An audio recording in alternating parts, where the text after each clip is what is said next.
But feeling good is perhaps the most important thing that I can talk to you about here in cleaning up this link.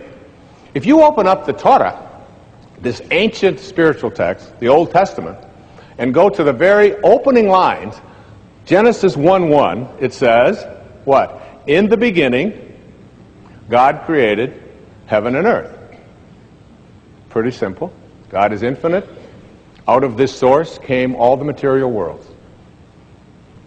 And then if you read down 31 lines later, it says, and all that God created was good. So good and God are synonymous, aren't they? Good and God, just an O, just one extra O. So that when you say, I want to feel good, as you'll see as this program unfolds, you're really saying, in a way, I want to feel God. I want to feel whatever this beautiful source of all, this divine mind, this source of all things, I want to feel what it feels.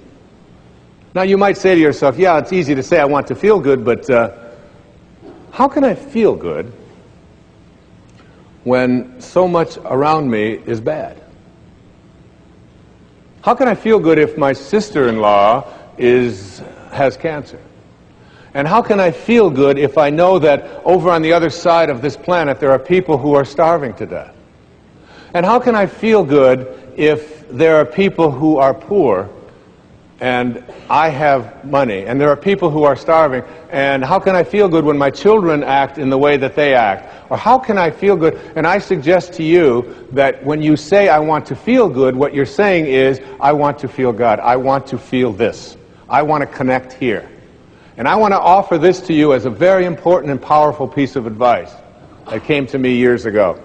You cannot get sick enough to heal one person on this planet.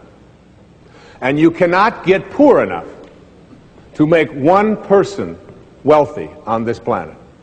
And you cannot get confused enough to unconfuse one person on this planet. No amount of your feeling bad, when you say feeling bad, what you do is you lose your connection to Source. And when you lose your connection to Source, what happens is you create something called resistance. I can't do this. It's not possible. I don't deserve it. It's just not something that I can do.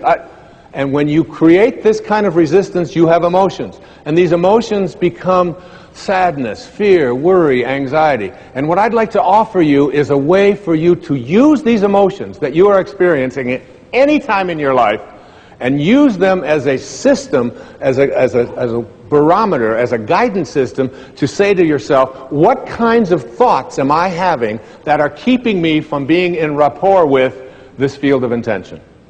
And at any moment that you're not feeling good, you are attracting exactly the opposite of what it is that you would like to attract into your life.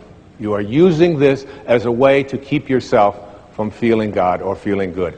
If you are listening to the news, and the news is filled with all of the reasons why you should be depressed, and it's not an accident that then they are sponsored by all of the reasons why you should take these narcotics or these pills or whatever it is in order to get over. So here's some depression, and wait a minute, we'll be right back. Here's a way out of it, okay? I saw a commercial the other day. I don't even know what it was for. Some guy gets up in the morning, and he's going out to get clams.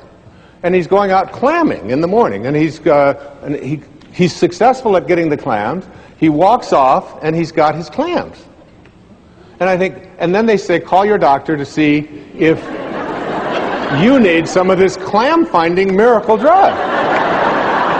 There's a drug out there that'll help you find clams if this happens to be one of your problems. All right?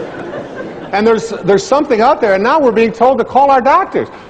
Do I need the orange pill, the green pill, the purple pill? Do I need this one? I saw so-and-so reading it, and she was skating on the ice, and I want to skate on the ice. And it's like it's an endless progression of this. It's one of the reasons that I put so much of my energy into public television. Because when I watch the evening news, when I watch Jim Lehrer on the evening news on PBS, which is the only news that I watch, I don't get bombarded with all of the reasons why, and I also get sort of either side of this thing. I don't just get a one-sided view of, and it's like it's an energy system. I'd like to say to you here that my idea about connecting to intention has certain obstacles to getting there. And I just want to very briefly go through what those obstacles are and then move into what it is that you need to do to understand what this field looks like and what you can do to stay connected to it. Keeping in mind these words, I want to feel good.